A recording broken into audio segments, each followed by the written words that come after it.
I remember sitting down in a conference room and watching this purple and blue FPS game on console and scratching my head and saying, was this really going to be it? Was this going to be the thing that defined Xbox? And obviously 10 years later it proves that that was the kind of the seminal moment for us, the beginning of Halo as an Xbox game. Not only did Halo 1 bring the FPS to the console, it also brought story. Cortana. I've spent the last 12 hours cooped up. The combination really established sort of a new genre, if you will, of FPS console story expectation. Halo did a lot of really conventional storytelling through cinematics and cool voice acting and great music, obviously.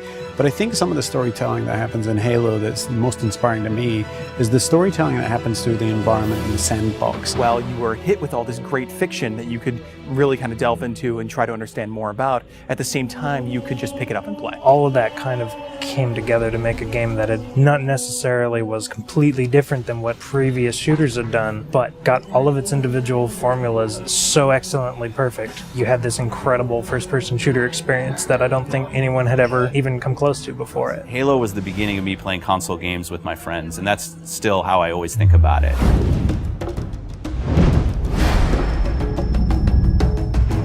I think people have been asking for a remake of Halo 1 since Halo 2 was announced. I like to go all the way back to the day that Xbox Live came out, and the demand for Halo 1 and the ability to play, say, co-op over Xbox Live kind of started, and it built up over the years and over the years. It was the perfect timing since the 10-year anniversary was coming up. It occurred to us that there's this entire generation of people who never played the original game. If you're an 18-year-old gamer today, you were 8 when Halo came out. We did due diligence on a number of partners. The number one requirement was that it didn't impact gameplay at all. You have a classic. You have something that's just magical, right? If you go and tinker with it, you're going to lose that magic. What we really needed was someone who could work with our existing physics and gameplay engine. Saber popped up really quickly. They're like, yeah, we can do this. We can make the game look like a current generation game, and we can do it by using the original Halo 1 engine. The gameplay in Halo 1 is what's called deterministic. In other words, if you feed the engine the same input, the game will behave in the same way. And if you can apply this principle across a network, you can have two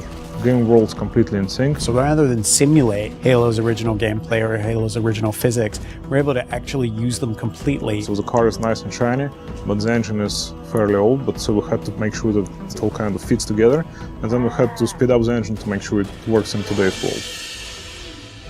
We've done some deliberate things. The library is easier to navigate now. We use lighting and textures to make it a little bit simpler. The pillars are covered in holograms on one side, or they're more decorated on the other side. From what we've noticed, it actually seems to help people that aren't familiar with the library figure out where they're going. Truth and Reconciliation is one of the best examples I can give. If you come to that first interaction and then you make your way towards a cliff, you can look up and see this unbelievable skybox. And so having all these updated graphics has really made the game, to me, just more immersive. I still remember the first time I saw someone switch to graphics. I didn't know that was actually going to be a feature until I saw someone do it. In a lot of ways, it was a very, very fine balancing act. Because again, we're running all the original Halo 1 animations, so it's the original Halo 1 skeletons for those characters. Needed to be rebound into the updated meshes that we had brought over from Halo Reach and from Halo 3. For example, the Elite actually has an elongated neck, so they're a little bit more squat and compact.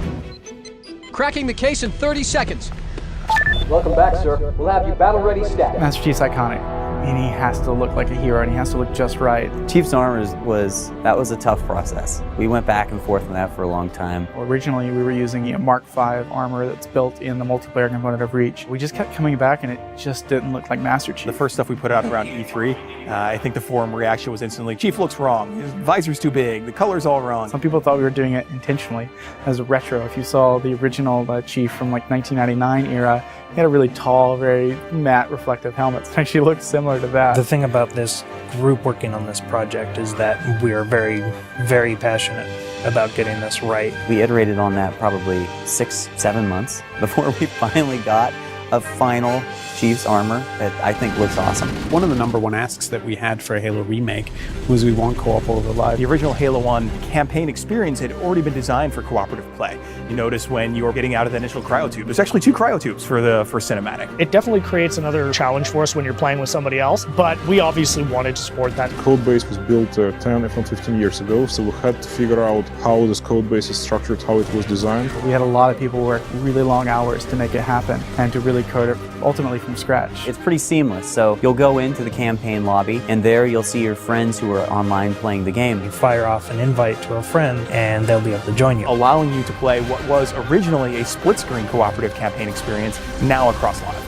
Skull on. Classically, skulls in Halo tend to affect behavior, which means the AI needs to support those behavioral changes. How do we create something that alters gameplay? Well, one of our fundamental tenets is keeping gameplay the same. Skulls are one of the tools we're giving the player that if they do want to change their gameplay experience a little bit, they can do it. Benefit to this is that most of these skulls are brand new. You've never seen them before, you never played them. Like Malfunction, where random HUD elements disappear whenever you respawn. Boom is a skull that increases the radius of explosions, making explosions more dangerous both for the Covenant and for the player.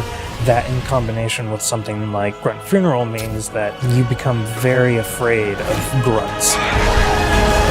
We must continue. This way, please. There are a few features that got into the game that turned out better than we expected, and 3D is probably the number one. It was unexpected, it was a bonus, and I don't see 3D very well, but it really worked for me. So for some reason it just pops in Halo in a way that it doesn't in other games or even movies.